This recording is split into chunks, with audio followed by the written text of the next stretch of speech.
they withhold the intimacy. This is something that has been subject that has been highly sought after.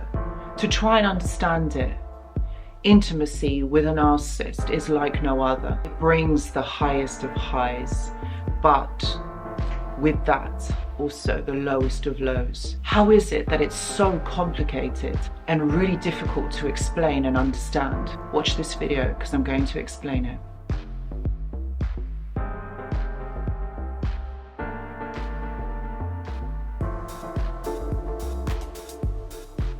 Hello everybody and welcome back. I hope that you're all doing really well. So today's video, oh my goodness, today's video, how the narcissist instigates intimacy after withholding it. So this has been a subject that has actually been so popular on my channel. I know that this is something that a lot of you have requested but also wondered. And let's face it, I'm not surprised because it's one of the most weirdest things that ever happens with a narcissist. It is the most amazing, but it's also the most devastating too. How can it be a double-edged sword? But then why is it that they withhold and then they instigate it? I mean, what is that all about? So in this video today, this is what I'm going to be talking about, exactly this. But before I get into the video, I just want to say that I do go live on this channel once a week. And if you're interested in joining the live streams, please do check the description box, but also check on the community tab because I post all the information basically on there. But this is a community of like-minded individuals, people who are so supportive, and I will be answering your questions. So please check the community tab or the description box for more details. Okay, let me get comfortable here and I'm going to be explaining exactly this. So intimacy with a narcissist is one of the most powerful, one of the most potent, but it's also one of the most difficult or most challenging to try and understand exactly what is going on. The thing is, the narcissist uses intimacy with you as a power tool, a tool of power, a tool to basically get control over you. It is used as a manipulation. Now, I know that this isn't easy to hear and it's a very difficult one or a bit challenging or a bit weird to try and understand it, that intimacy would be used or manipulated to such an extent, because actually if you think about it, the way that we understand it, it's about bonding, it's about developing that attraction, that love between the two of you, yet the narcissist uses it for other means.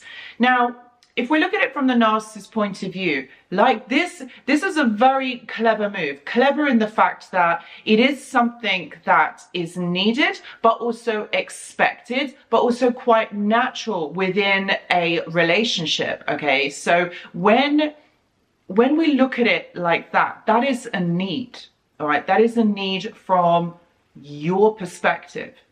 So if this is a need that you want, the narcissist uses this as a tool for bargaining, because if you're needing something, then this is something that you want, something you desire.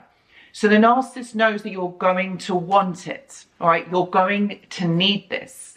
So what better way to try and control you and to manipulate you into submission by taking one of your needs, one of your natural needs, I'm not saying there's anything wrong with it, and being able to control it.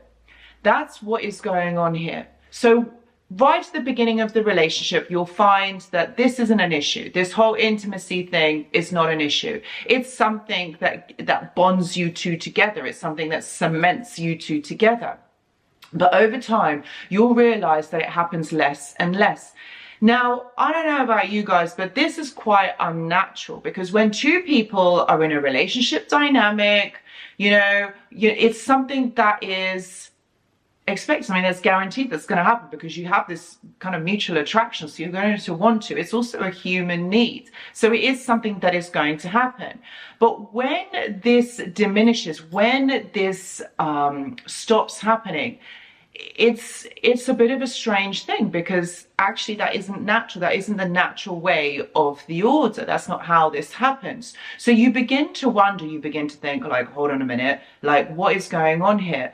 There may even be frustration and confusion that follow this. You're not understanding why a narcissist will do that. Why not even a narcissist, but why a human being would want to take this from you. Like, it's almost a guarantee in a relationship, right? That's one of the reasons, or one of the main kind of concepts of why people get together, is because this is the part of the attraction, this is part of the lust, this is part of the bonding, part of the attachment. And that is it, my friends. It is part of the bonding and part of the attachment, which a narcissist cannot do. They cannot bond to you. They cannot attach to you in a healthy way. So when you're looking at intimacy, this follows suit. So they're not attaching, but think about it, right at the beginning of the relationship, they're not attaching, they're not bonding. They are playing an illusion. They're getting you to fall for them. They're getting you to fall in love with them. They don't want you to leave. So this is why they probably give you a lot of intimacy. You know, your needs are all met right at the beginning. But remember, this doesn't last. Oh no, my friends, this does not last. So then this becomes fragmented, and what happens is the narcissist starts to pull away. The narcissist pulls away when they realize that they have got you, that you are compliant, that you're doing everything that the narcissist wants you to do. They realize then that they've got you, so then they need to pull away. They don't need to keep this high energy or high level of commitment, high level of attraction or kindness going. They retract, they then become themselves. But at that point, it's too late, because you're already hooked. This is where the trauma bond starts. And at the time when you're going through this, you don't realize that this is happening. So this is when they start to manipulate the situation. They try to manipulate those needs of intimacy. So they take it away. And so what happens is you become starved, you become confused, possibly frustrated with what is going on. And the narcissist can see this, they know this. This is done this is done so that you actually feel this. So this is where you then become trauma bonded, because they're taking away something, a need that you really want. And so then you're becoming bonded to the narcissist. Can you see how this is happening? You're wanting something from them. So once the narcissist knows that they have you, this is when they can control. And this is when that higher level of control basically comes into play here. You, in your frustration, don't know what is going on. Remember, you are not seeing the narcissist, what they are doing. You're not able to think clearly because of this frustration, because of this confusion. You don't see what really is happening. So you're not able to see the narcissist game, because you're upset. And so when you question the narcissist, they kind of make out that you're the issue, that there's something going on, they're too tired, they can't for whatever reason.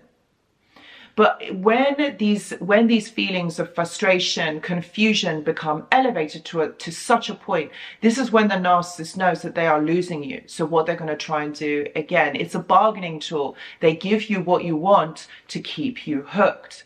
Trauma bond, can you see? Taking away and giving when they are ready, when they want. So they are in control. They're even in control of that, of being able to give you your needs. They're in control of that. So when they're in control, when they are manipulating you, you're not going to be going anywhere, because you're confused and you're frustrated. You're not going to go anywhere. You're going to stay. So you're kind of imprisoned in this dynamic. So this is why they then will give you that intimacy. They will supply your needs only because you won't leave. The narcissist orchestrates this all from the beginning. Now, this is part of their attachment disorder. Okay, this is where they attach onto you in a very maladaptive way, in a way that you couldn't even call it a connection, because you're bonded through trauma to this person. So it's always what that person wants. It's always their needs that have to be met. You're not connected on a level that is healthy. All right, this isn't a healthy attachment. This is why it's called a trauma bond. You're bonded traumatically to this person. This person controls the whole entire interaction. And they then give you the intimacy because they are knowing that actually they are fulfilling an agenda. This is conditional, all right? This is a conditional attachment, all right? They know that they want something from you. So they are conditioning you. They are priming your behavior so that you conform. Conforming in the fact that the narcissist, what they want, you do. So this is another level of conformity for the narcissist. And so that's why they do. This is what they have been taught from childhood. This is what happened to them as they were kids. They knew that the way that their parents were with them, the narcissist had to jump through hoops. They weren't accepted the way that they are. They had to also conform. They also had to do what their parents wanted them to do. And that's why they are just repeating those childhood behaviors onto you. This isn't going to change. This isn't just that. Please don't think they're just doing it with you. They're going to be doing with everybody that they come into contact with, whether that's friendship, whether that's another partner, whether that's to do with family, whether that's to do with siblings or their children. This is what they do. They don't know any other way to attach, to bond with another person. It's always conditional. It's always, what can you do for me? And it all remains on a surface level. There's never any depth to this. So why does the narcissist give you intimacy after they have withheld it? Because there's an agenda behind it. There's a reason why they are doing this. And if you find yourself in this dynamic, take a step back and have a look and think, okay, what is it that this person wants from me? Have you noticed any of the patterns that I've talked about in this video? Have they withhold, and then when they feel you slipping away, they'll give you this thing to keep you hooked? Then that I would say to you that is a toxic dynamic. And if you are someone that is going through this, please know that I do offer one-to-one consultations, and please see the description box if you are interested. I've also got a mentorship or a journal club, and if you're interested in joining, please do see the description box below. I've also got a Discord server, which is a community of like-minded individuals, people who kind of like may have gone through the same thing that you have. And if you wanted to talk to someone or you wanted to connect with like-minded individuals, I would say join the Discord server. It's absolutely free. Please see the description box for more details. Guys, thank you so much for watching, and I really hope this video has helped. See you in the next video.